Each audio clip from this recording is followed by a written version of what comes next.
Il porte le numéro 9, mais il joue comme un numéro 10.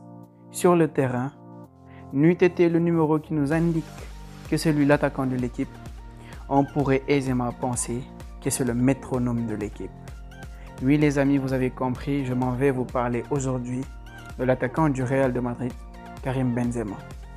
Un profil d'attaquant atypique qui à lui seul cristallise toutes les passions du football. Pour certains, c'est le profil type d'attaquant qu'il faut à ce football moderne-là. Pour d'autres, un attaquant, c'est avant tout un buteur, quelqu'un qui claque des buts. Les amis, nous allons essayer de nous interroger aujourd'hui sur le profil de ce joueur-là, sur l'importance qu'il a dans son équipe, mais nous allons aussi essayer de voir quels sont les revers de cette posture qu'il adopte et assume sur le terrain. Nous allons parler de tout ça, bien sûr, juste après le générique.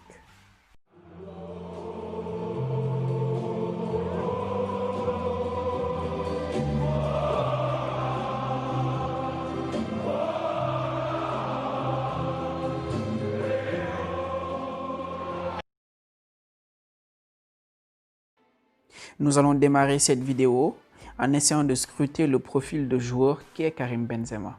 Pour ce faire, nous allons démarrer par une certitude. Benzema, ou KB9, comme vous voulez, n'est ni un attaquant, ni un meneur de jeu.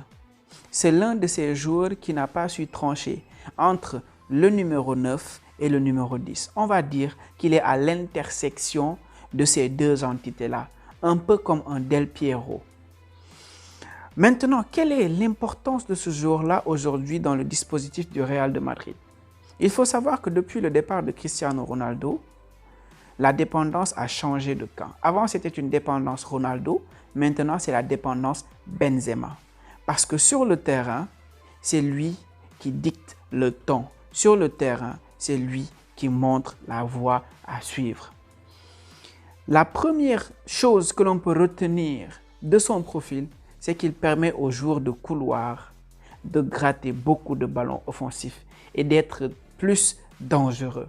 Aujourd'hui, il y a un Vinicius qui ne cesse de se révéler, mais il faut savoir que si Vinicius aujourd'hui est en train de monter en puissance, c'est parce qu'à côté, il y a un joueur qui lui crée de l'espace. Comment Benzema crée de l'espace pour Vinicius? En aspirant les défenseurs axiaux. Parce que je l'ai dit, c'est un attaquant qui décroche beaucoup. Ou si vous voulez, c'est un demi-neuf qui décroche beaucoup. Et quand il décroche, les défenseurs axiaux souvent suivent le mouvement de cet attaquant-là. Et quand ils suivent son mouvement, cela libère beaucoup d'espace pour les joueurs de couloir qui peuvent repiquer facilement dans l'axe de la défense pour pouvoir mettre des buts. Donc, le premier avantage d'un tel profil, c'est qu'il permet aux joueurs de couloir de bénéficier de beaucoup de ballons dans la surface. Un peu à l'image d'un Firmino à Liverpool qui permet à Salah et à Mané de marquer beaucoup de buts. Mais le deuxième avantage d'avoir Karim Benzema, ce profil atypique-là, c'est qu'il est excellent dans la construction de jeu. Il permet à cette équipe-là d'avoir un métronome. Parce qu'on le connaît, on connaît sa qualité de passe. On connaît ses passes qui sont capables de casser des lignes. Ses passes entre deux joueurs, ses passes dans des petits trous de souris.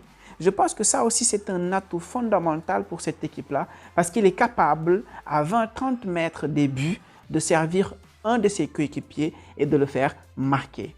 Un autre atout sur lequel j'ai envie de parler, c'est sa capacité à combiner avec quelqu'un comme Eden Hazard. Je pense qu'aujourd'hui, si Eden Hazard fait ses matchs, voilà des matchs qui ne sont pas tout le temps satisfaisants, mais on a eu quand même quelques matchs où il a été à la hauteur, c'est parce qu'il y avait un Benzema qui sentait le football de Eden Hazard. Il y avait un Benzema qui était capable de combiner avec lui et de le servir dans l'espace quand il en avait besoin. En gros, Karim Benzema, aujourd'hui, c'est le catalyseur de cette équipe du Real de Madrid. Non seulement il permet aux attaquants aux joueurs de couloir d'avoir beaucoup d'espace, mais aussi il permet à des joueurs comme Eden Hazard de pouvoir se trouver dans ce dispositif madrilène-là. Mais le plus important, c'est qu'il a une capacité de passe qui permet de trouver les joueurs de couloir. D'ailleurs, c'est un joueur aujourd'hui qui fait beaucoup de passes décisives. En un mot, c'est le métronome de cette équipe qui est capable à la fois de faire jouer, mais aussi à la fois de marquer. Parce qu'il ne faut pas occulter aussi cette facette de sa personnalité, parce que c'est un excellent buteur qui a un sens du déplacement extraordinaire, supérieur à la normale. Karim Benzema, s'il y a un joueur aujourd'hui qui a un QI football exponentiel, c'est bien lui. Ses déplacements dans le dos des défenseurs, c'est juste phénoménal. Quand vous regardez les buts qu'il marque, les contrôles qu'il fait à l'intérieur de la surface de réparation, on se dit, mais comment est-il possible d'avoir une aussi grande intelligence de jeu? Donc, en un mot, aujourd'hui, c'est un joueur qui est indispensable au jeu du Real de Madrid. Maintenant, il faut aussi savoir que les qualités qu'il a, il décroche beaucoup. Il permet à son équipe, aux joueurs de couloir, d'avoir de l'espace. Il est capable de faire des passes. Il est capable de combiner dans de petits espaces.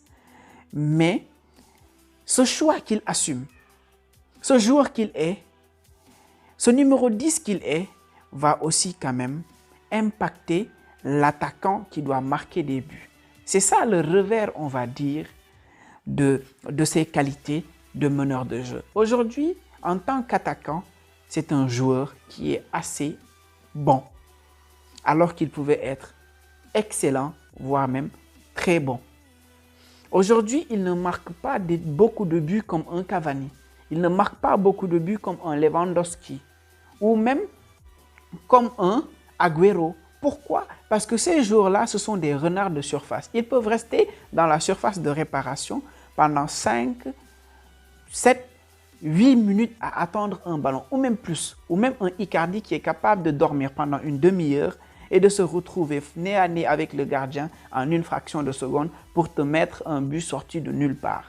Donc aujourd'hui, dans le domaine des statistiques qui sont non négligeables dans le football moderne, Karim Benzema est en retard par rapport à ses concurrents des autres équipes.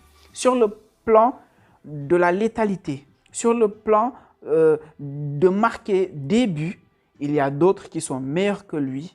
Mais comme je le dis, c'est le revers du joueur qu'il est. Et ce qui me plaît chez lui, c'est qu'il assume cela. Il assume cela parce qu'il ne revendique pas, par exemple, de faire partie du 11 d'Europe ou bien aujourd'hui de faire partie du top 4 ou du top 5 du Ballon d'Or. Parce qu'il sait que sans les buts qu'il faut, on ne peut pas aspirer à toutes ces choses-là que je viens d'énumérer.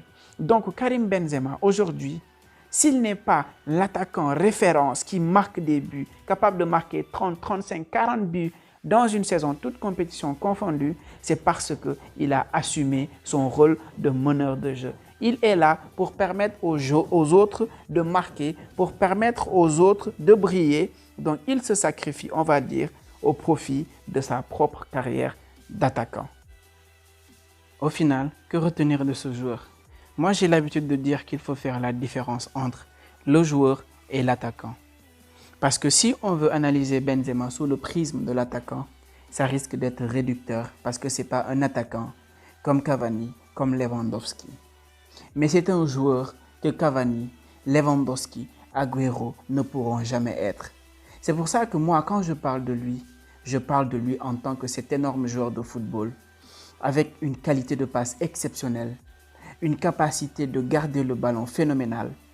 Moi, je le préfère en tant que joueur. Donc, quand j'en parle en tant que joueur. Je pense aujourd'hui que ce joueur mérite tellement de respect, mais vu que les personnes qui parlent de lui sous le prisme de l'attaquant, aujourd'hui, on réduit la capacité de ce joueur-là à quelque chose qui n'est pas forcément le plus important quand on parle de lui. Donc pour moi, Benzema n'est pas le meilleur attaquant, mais c'est l'un des meilleurs joueurs de l'histoire du football.